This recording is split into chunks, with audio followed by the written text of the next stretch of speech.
Hi folks, today's project is to take a look at a salvaged Ringo Ranger antenna and figure out what frequency it's on, and then to take and actually tune it for 6 meters.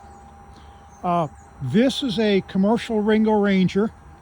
It's got 3 sections on it. I've done some research already, and the 3-section one looks like it's a 40 to 50 megahertz, whereas if there were 5 sections, it would actually be closer to 10 meters, 11 meters, or 30 megahertz, right around in there somewhere. So, first thing we got to do is, let's see if it actually works.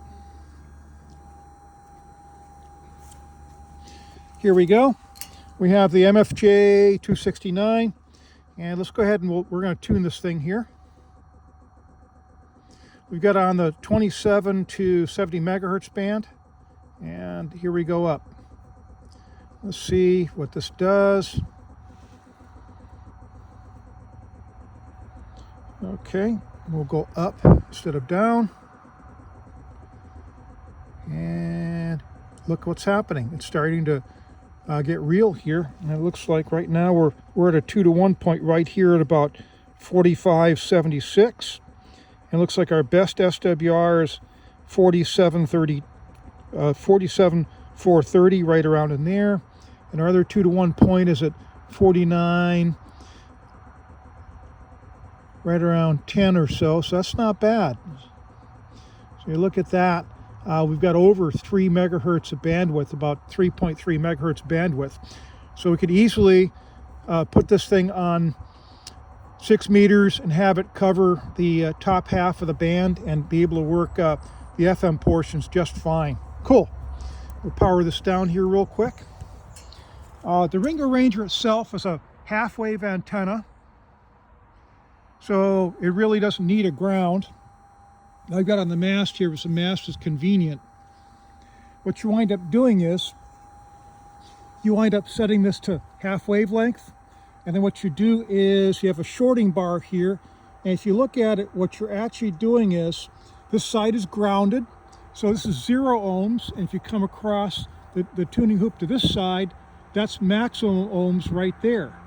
So what you're doing is you're trying to find the point where you have the lowest SWR. The problem is a lot of times these won't go to 1-to-1, so you have a coax stub here that has to be cut to the right frequency. This one's already pre-cut, so I'm hoping we're not going to need a longer one. If we do, we're not necessarily SOL. We can just take a piece of coax and solder it onto a PL259 connector and go with it and just cut it as necessary. The other part that I've done here is I have one at work, and it's actually tuned for 45 megahertz, and the original coax tuning stub wasn't long enough. So what we wound up doing was we built what we call a gimmick.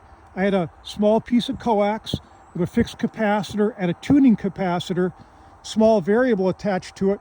And what I did was I tuned the loop for minimum SWR, and I took the gimmick and I adjusted it so we had a flat match at that point.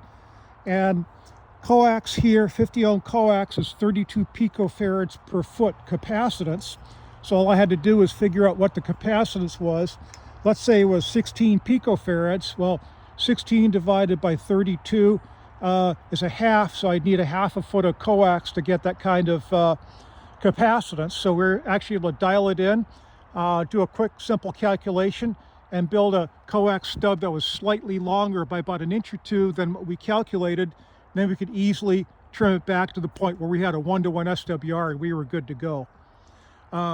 Resist the urge, whatever you do, to try and bring the SWR down by adjusting the mast.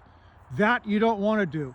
This is a half wavelength right there. It's resonant at a half. The antenna itself is no longer going to be resonant at that particular length, and you may be able to match to it, but it's not going to resonate very well. So all your tuning has to be done by here and with a tuning stub here, and that's it. So as long as you keep this textbook, you're good to go.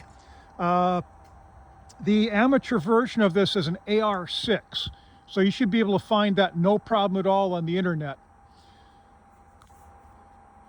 That's basically it here for starters. We've got the antenna. It works fine.